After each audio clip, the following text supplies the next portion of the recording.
Welcome to the Learning and Development Channel, where you can learn, lead, and make a difference. Chapter 1, grade 7. Alright, so, okay, everybody let us read. Unpacking the process of Specific and developmental learning objectives. the process of breaking down the competencies into a specific and developmental learning objective. Tama ba yung sagot nyo? Yes. Yes, dito is for listing of learning competencies. Dito naman is just the competency, and then this one, so breaking down. Tama. Then, developmental learning objective refers to the specific learning objective wherein skills are sequentially and logically arranged.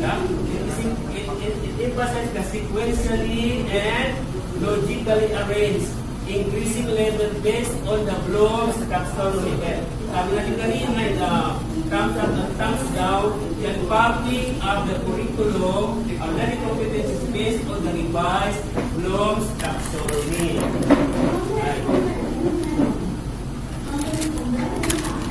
Then, unpack the standard for learning competencies.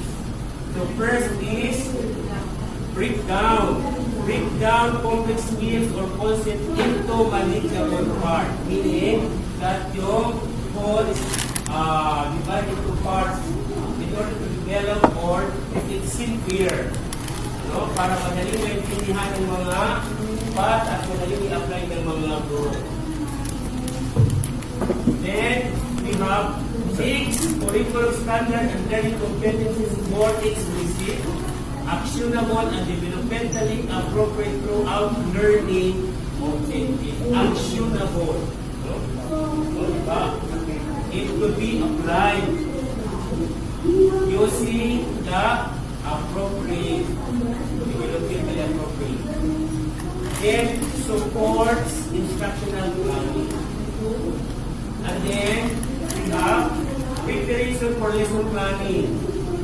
Allows for real-time adjustment and instruction to the depth the standards require. It allows real-time adjustment. The teacher could adjust. As we progress the discussion, mapapansin nyo, mayroon na napagkakaiba in the previous curriculum.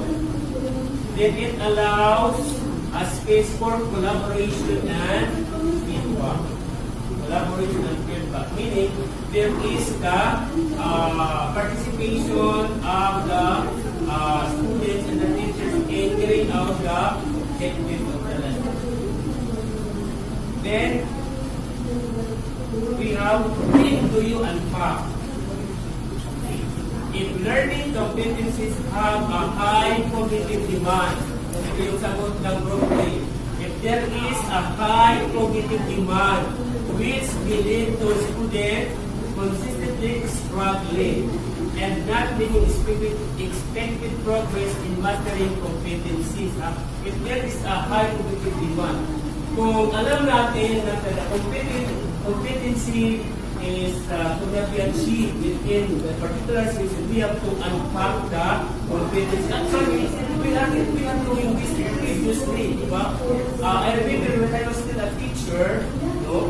Mathematics, di ba? Particular competency, for example, performing operation in mathematics using 2-digit number. So there are 4 operations, so we have to unpack the competency.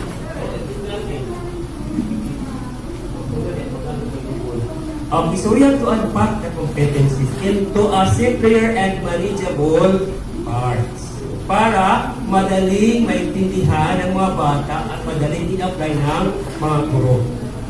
Okay. No.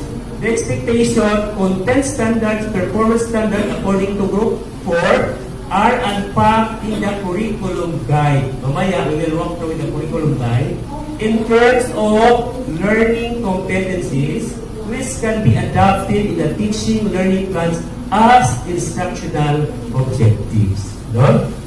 Okay. Okay. How to unpack math or math learning competencies? These are the steps. So first is read and identify the standards according to the group, or to consider the performance and content standards in the unpacking. So, related standard or learning competencies in its entirety. So we have first to consider the standards. Oh, this is example learning competency in grade 9. Grade 7, learning competency number 9. Oh, it is, the competency is create a financial plan. This is a competency in competency number 9 in grade 7. Then, related competencies. What are the related competencies of this competency 9? In grade 6, quarter 2, learning competency 8, it is stated, identify and explain the uses of percentages. It's related to financial plan. Then, grade 7, quarter 1, learning competency 7, solve problem involving percentage increase and percentage decrease. Still related to creating a financial plan. Then, grade 7, quarter 1, learning competency 8, solve money problem involving percentages. So these are the related competency in other grade level that we have to consider in the unpacking of the learning competency. Alright, then second, revisit the content and performance standard. So, diba? We need to consider the content and performance standard.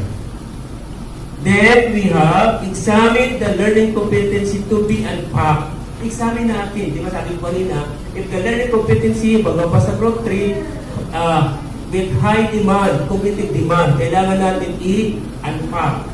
So, these are, identify the concept, knowledge, and skills, as well as the content complexity. For example, grade 7, quarter 1, learning competency number 9, create a financial plan. So, this is the content. This is the content standard use of rates. Then, this is the performance standards prepare, make, or present. Or it is compare and distinguish. No? So, yung content standard at saka yung performance standard that we need to consider in the unpacking of the learning competency. Yan, identify, compare, and distinguish.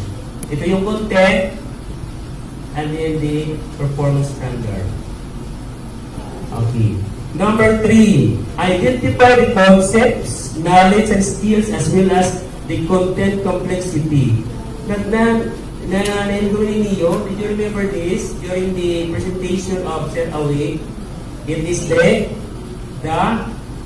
content that we need to develop in order to produce a mathematically proficient learner. Di ba?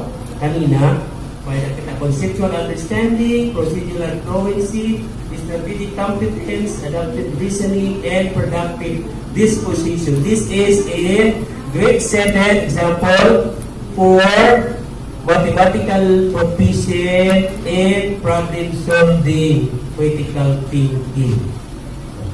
So yun.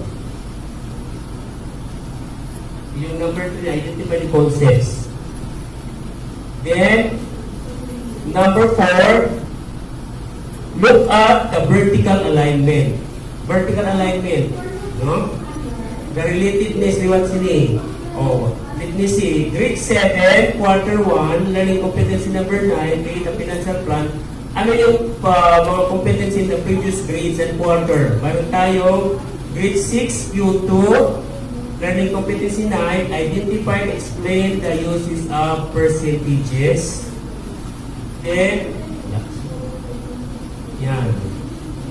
Then, meron din tayo in the next grades or quarter, grade 8, quarter 2, learning competency 12, solve financial problems involving earning money, profit and loss, buying amount of products that represent the best value or best buys, and buying on terms or installment plan. So these are the vertical, the competency that is aligned to the competency of creating a financial plan. Ano? So within and across, diba? Grade level is. Is it correct that we have the grade 8? Grade 7? Grade 8. Hindi kasi we are on what are the integrated so mga competency nga that is aligned to the sa financial plan. Meron tayo nasa grade 8. Pahapyaw lang na kasi. Although we are in grade 7, what? Meron tayo namin sa grade 8.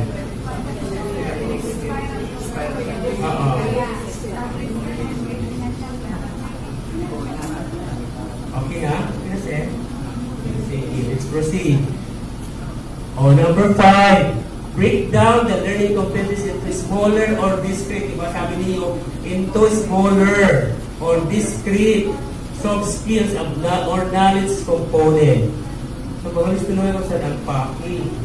Note, alignment of learning and assisting tasks, evidence of learning, the question, problem, or activity that the learners are completing should support the learning objectives. So, let's say it again. Ito, yung sample natin na competency is unpacked into learning objectives. So, ang isang competency, with high cognitive demand, if you unpack that into a learning objective. So, what are the unpacked learning objectives of this competency? We have identified a financial goal, illustrate parts of the financial plan, differentiate the process of financial planning, and create a financial plan.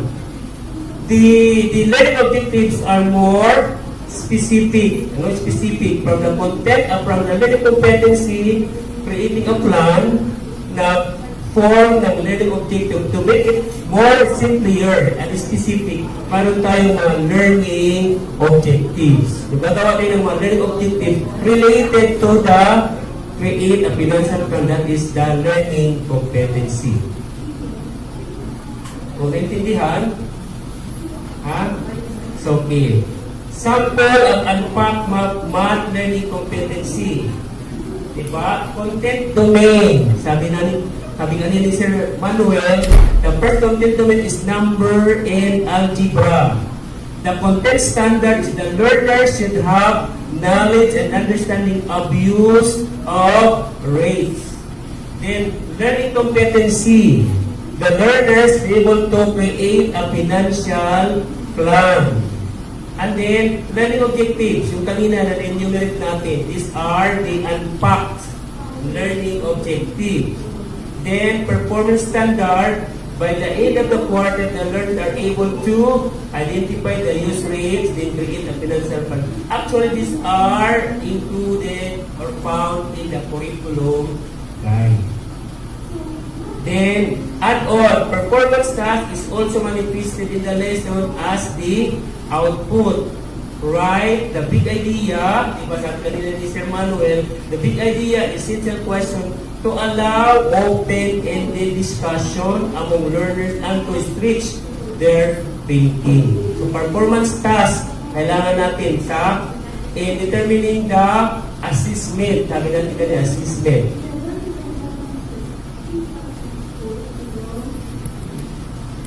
Okay, so these are the reminders in the unpacking of learning competency. First, in unpacking the competencies, do not go beyond the intent of the competency. Kanina, yung example natin, create a financial plan, yung mga unpacked na learning objective, we did not deviate from what is the intent of the competency. Then, focus on the specific skills. Ano ba yung mga skills? Di ba? Illustrate, kanina doon sa financial plan.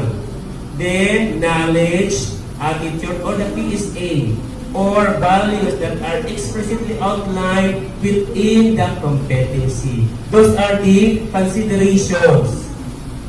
Then, refrain from adding extra or unrelated elements that are not part of the competency's primary focus. Huwag mo nang dagdagan pa ng maraming mga palamuti ang pag-alpak ng learning objective. Yung competency into learning objectives. Kailangan simple at saka within the intent of the competency. Alright, so let us have a walkthrough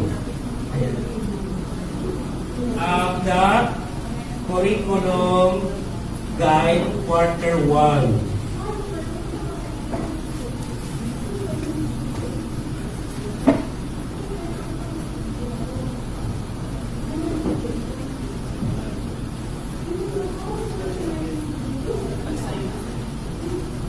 So we'll be distributing the copy of the curriculum guide.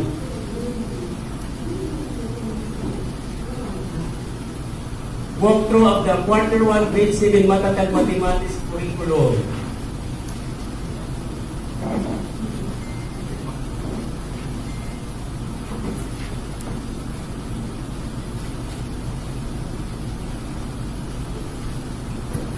Okay, look at the K-Stage standards. Siguro yung ibang Xerox walang nakalagay na key standard, but the one that I have reproduced, meron siyang key standards. Key stage standards, we have key stage 3.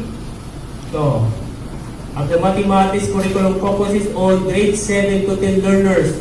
At this stage, the curriculum covers algebra, measurement, geometry, and data and probability, with greater emphasis on the cognitive development towards directed learning.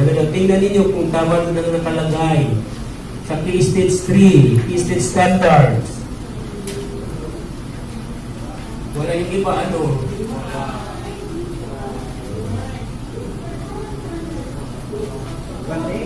Walay. Kasi yung ito, may sobrang hindi. May complete loading, this is the complete package. Okay, so share na lang, ha?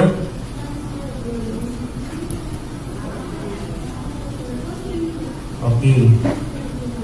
Dealing with more complex and abstract forms, Stage 3 concentrates on sets and real numbers, functions, equations, inequality, sequence, axiomatic structure and geometry, triangle congruence and similarity, basic trigonometry, basic statistical measures, and probability. Tama ba? Walk through lang, ha? K-Stage tayo, K-Stage standards.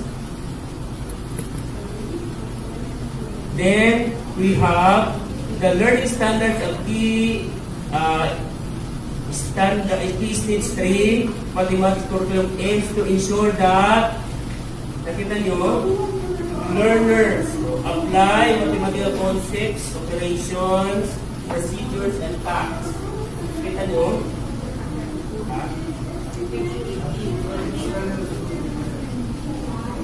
Okay, stage. Nakita nyo? Okay, halinaw, tingnan.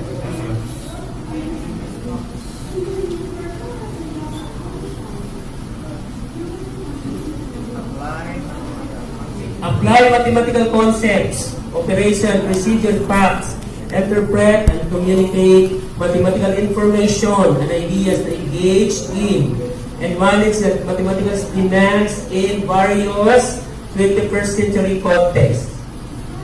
Then utilize mathematical thinking in decision making and acquire problem solving and critical thinking skills through real, situated, and or purely mathematical problems. Then strengthen appreciation, curiosity, interest, creativity, and other desirable values, attitudes, and dispositions in mathematics. Kulang? Anong kulang?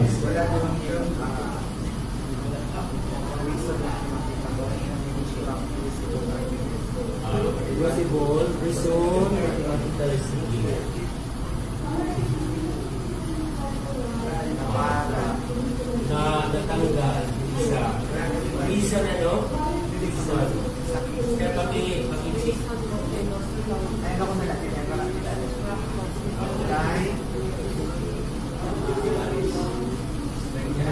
Ay, yan naman issue.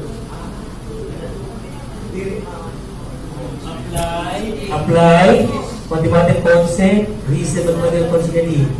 So the first two. Then, ano yun? Yan, apply mathematical concept, operations. Then, utilize mathematical thinking. Strengthen appreciation. Ano? Mayroon mula? May? Algatulong.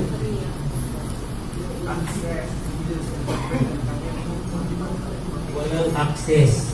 O sige.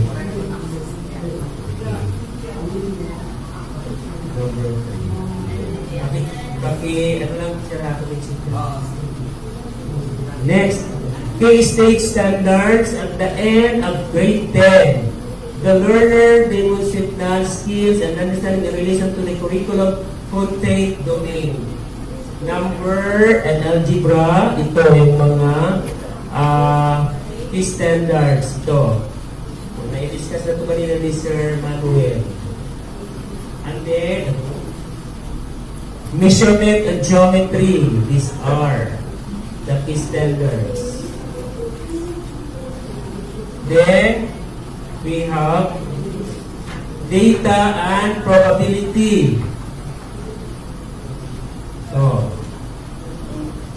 then, the knowledge, skills, and understanding is applied with the use of technology to the processes within mathematics of critical thinking, problem solving, communicating, reasoning, and making connection between topics areas. These are the consideration. Yan. Grade level standard, grade 7. Tingnan niyo yung grade level standards. Grade level standards. The learner demonstrates knowledge, skills, and understanding in relation to the curriculum content domains. Tama ba? O, number and algebra. Application of percentages, reuse of rates, rational numbers. Actually, these are included in the discussion of Sir Manuel just a while ago. Then we have additional for continuation of the number and algebra. Then measurement and geometry, regular and irregular polygons and the features and properties, determination of measures of angles, a number of sides of polygons, conversion of units of measure, polygon to square and rectangular pyramids and cylinder. Tama? Data and probability, data collection and sampling techniques, and the presentation of data in appropriate tables and graphs. Interpretation of statistical graphs outcomes from experiment. So what are the considerations? This knowledge, skills, and understanding is applied with the use of technology integration to the processes within mathematics of critical thinking, problem solving, communicating, reasoning, and making connection between topics. So kaya na kita technology integration. Okay, so tingnan ninyo the previous curriculum, 3 to 12, mathematics curriculum grade 7 quarter 1. Ito yung, this is the curriculum, the curriculum guide for mathematics grade 7 quarter 1. Tingnan ninyo, ng maigi. Ilamatin na. Okay. Ito yung previous curriculum guide natin. Mayroon tayong quarter, grade level subject, content standard, grade 7, performance standard, most essential learning competencies, duration, and the K to 12 CG code. By the code. Okay, so this time, tingnan natin yung matatag mathematics curriculum. Yan. Walk through of the mathematics curriculum. Ito, tingnan nyo. This is grade 7.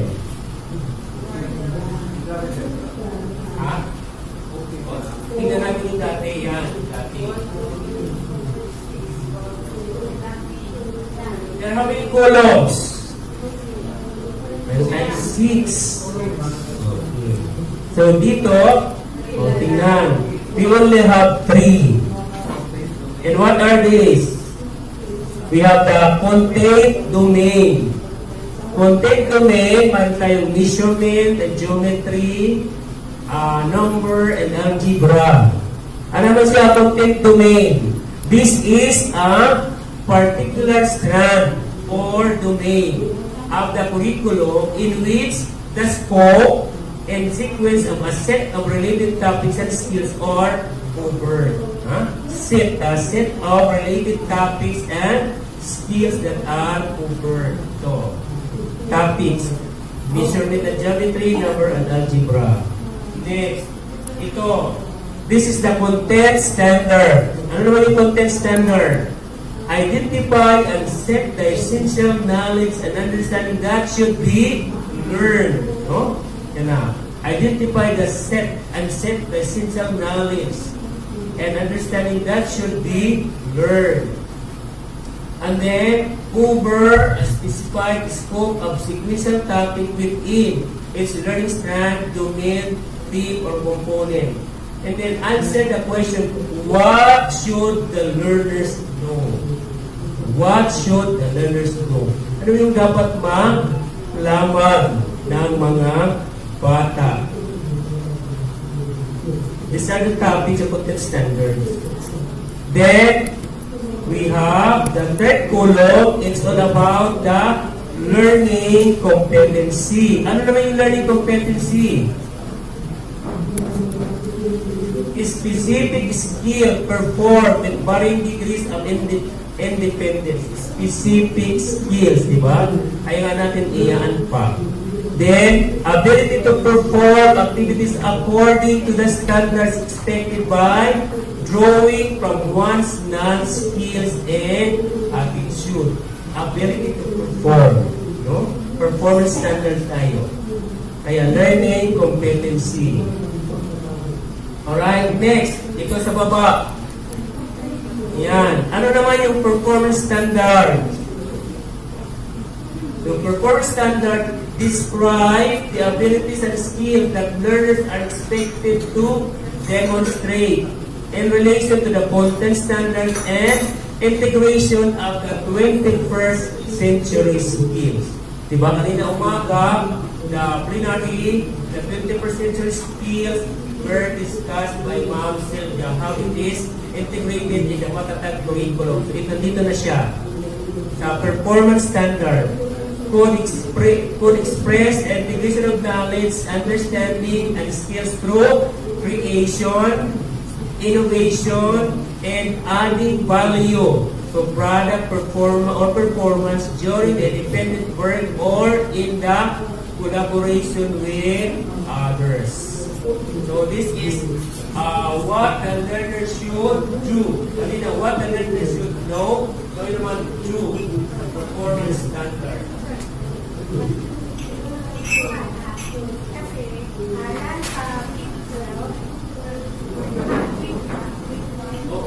One week, two, tapos two. So meaning, this time, wala yung nakibutangan, week. Pero may bubutang. Tapos, like, first quarter, we only have 8 weeks, I think. And we have objective 14. So, kami na sa naman. By week na lang. Actually, there is no code and then the week kasi ang explanation doon is the teachers are given the authority to manage or use the most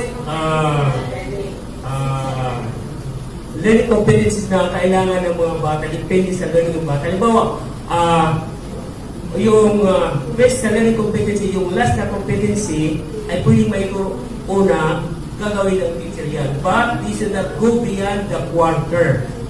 Doon lang sa quarter. Halimbawa, doon sa competency, yung competency number 13, ay talaga most need ng mga bata na may turo ng guro, kaya yun ang una niyang ituturo. But within the quarter, wag mo nang i-apply dun sa second quarter.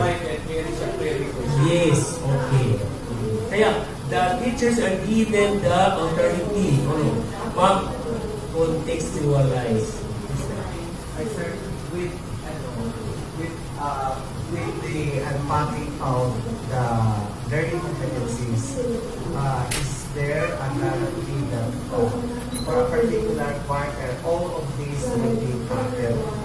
Because we are still on spiral progression. Problema talaga ang deal how can we move when we have not passed through these basics? Yun talaga. So, ang assurance sana doon na maubos na ulit yung kada quarter para So there are only a few competencies, but we need to unpack those competencies that you think they are broad. No, kung pwede mong i-unpack siya sa ato learning competencies. Yes, sir. Right here.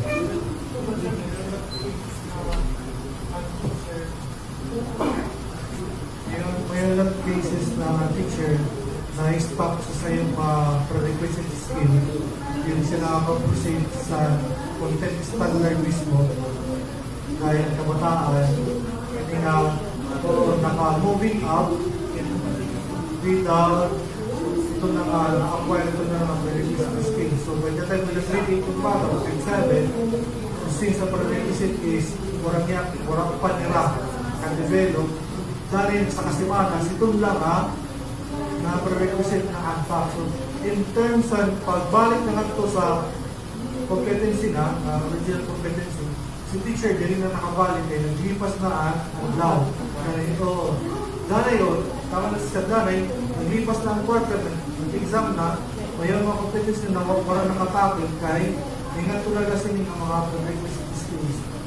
Maulat siguro sa Andras kung paano pag nagkamayang national exam, kasi nagkamayaw sa mga international assessment, ang natin mga estudyante, hindi rin nagpabaka kuha sa nagtaas na score, ay si teacher na stop dito sa mga prerequisite skills. The teachers will be before proceeding to the next competency.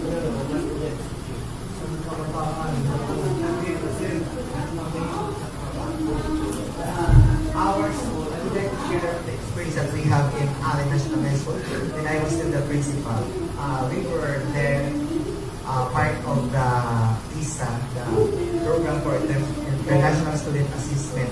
Actually, ang problema sa mga bata na yung problema, considering that the type of questions ay nakasikop at dahil bawal talaga pero nagsikop ako, dapat ang mga bata in terms of computer navigation. So, at iba nga, wala yung mga household. So, what they did, I simply have them computer navigation for 3 days and then para na sa operation, simple operation. And then, I expose them how to use the mouse. Kaya may ada dito mga manipulative skills na simply dragging the mouse in order to shoot the answer in some particular hole. Masulat siguro. So, kung di ang bata makadrag, kaya maaaring maggamit, ako yung talaga sir. So, those skills, kasi ano man kita mag-join, and then the type of learnings that we have are too different from ours. So, sir, technologically, sabi na sila, pero kinakabataan ng arang pala pa, on and off. So, sa shutdown na lang. Di ba, napansin ninyo doon sa expression, the skills to integrate technology integration, di ba? Kaya dito sa mga class, karoon tayong technology integration in order for us to cope up with this international assessment. Kasi malulit na sa in terms of technology. Actually, according to the information in the regional training, ang mga the students, the Philippine students are not kulilat sa mga solutions sa mathematics, but we are low in the technology. We can have found out navigation.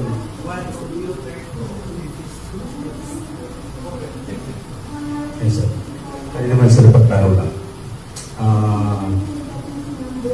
Ang previous educational curriculum, kaya ko kita sinusugan na non-negotiable. Meaning all of the learning competencies will be delivered regardless of yan na, magawa ni Sir Fuega. If the prerequisite knowledge of this competency hindi pa nakuha sa kabataan, meaning you will not receive that competency. Am I right, sir? Yeah. Okay.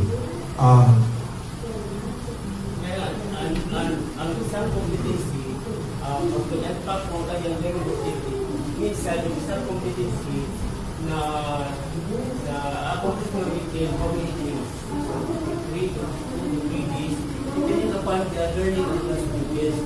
Kasi, ang mga bata na hindi naman natin dahil naman tayo mga bata na slow. That is the reality of all of the schools, of most of the schools na public, pinagtamarang sa mga exclusive schools.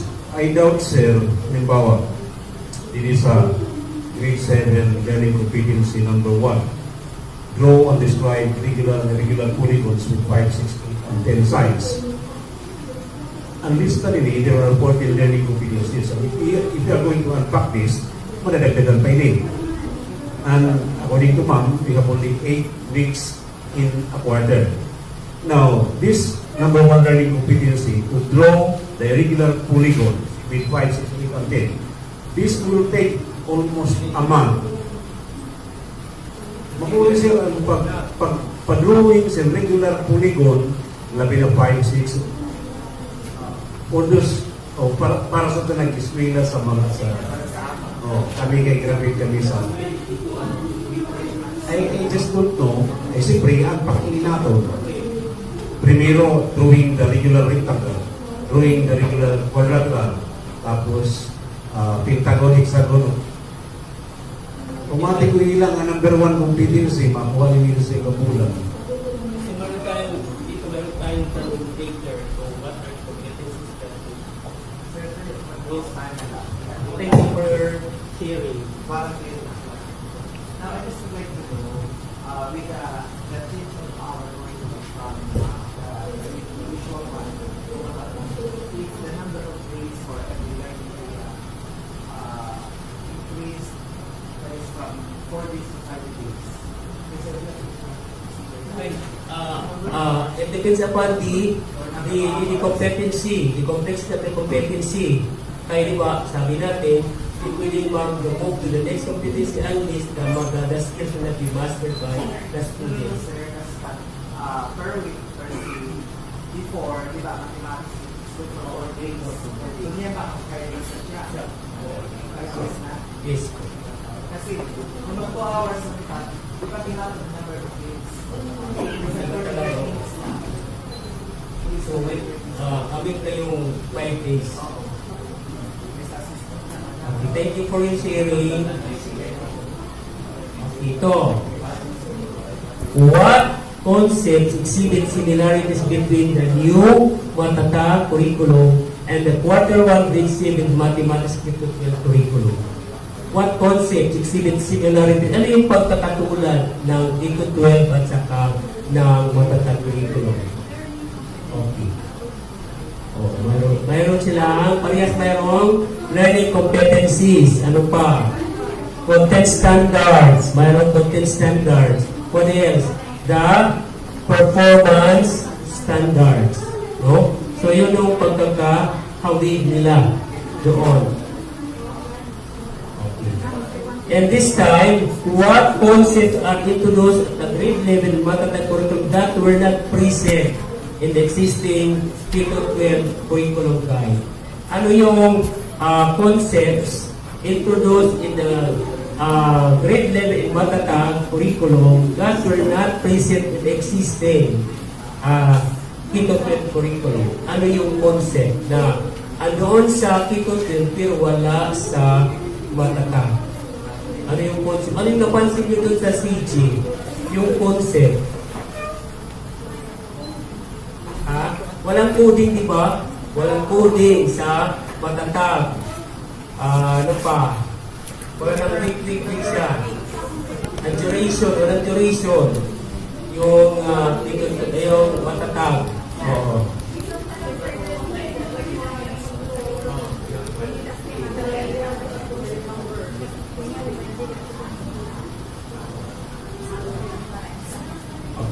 So ano nung yun, nang napansin ninyo, yung example natin kanina, ito yung create a financial plan.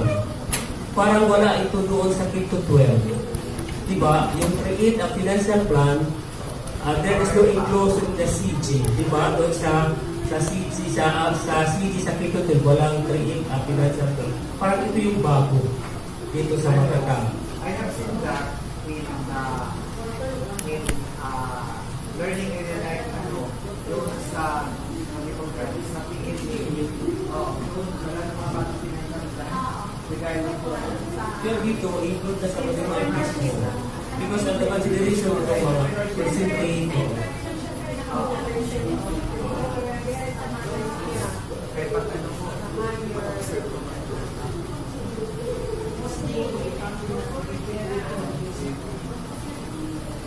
Okay, what learning competency do you find challenging in quarter 1? Di ba sabi mo kanina, sir?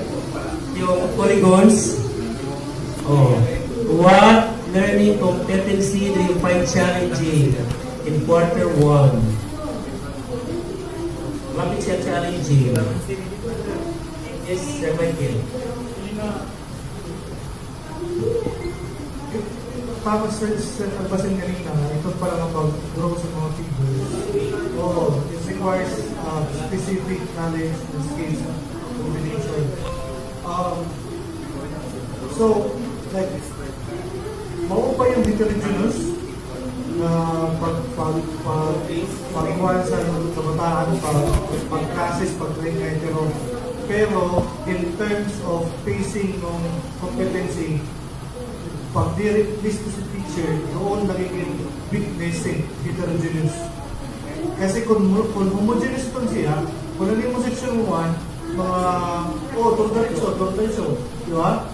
So kung mayroon ka mga population na middle achievers, tapos poor achievers, so at least sila maliwat, may mayroon sa sariling pacing. But because of the introduction of heterogeneous classes, matanan sila, bilog na a-achieve ang mga competency para sa quarter. Kaya ang fast learners, maghuhulat sa nari, kaya kaklase niya. Sa teacher. So, ang nagiging burden doon ka ng teacher. So, kita man liwat, experience-wise, na-encounter ka nga, yung problem, na once in-unbaptized si competencies, nag-proceed kita sa mga quarter na mayroon competencies na left behind ng mga competencies. That's one of the weaknesses of heterogeneous groupings. Pero kung may babalik yung sa salto ng panahon sa mga eskwela pakit na mayroon section A, section B, section C, and then the sectioning is based on the competency level. Yung mga section 1, at least yung population mo, if you have 100 students, and then mayroon ka dito 25 na exact facing nila, by the end of the school year, ang tanan ng competency, captured nila.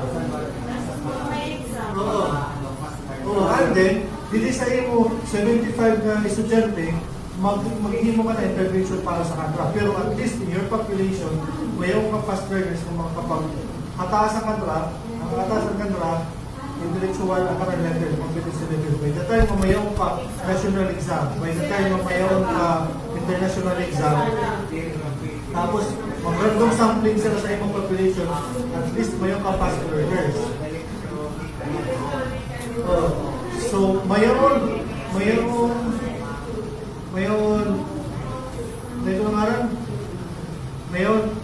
pros and heterogeneous groupings, pero may maliwat siya cons. Ito na nga in terms of like pacing na sa mga estudyante. Kaya hindi mo learners, nadadrag talaga hindi mo mga fast learners. ang number kasi kami ang mga Niya kayo, bakit ito na ng case, di ba?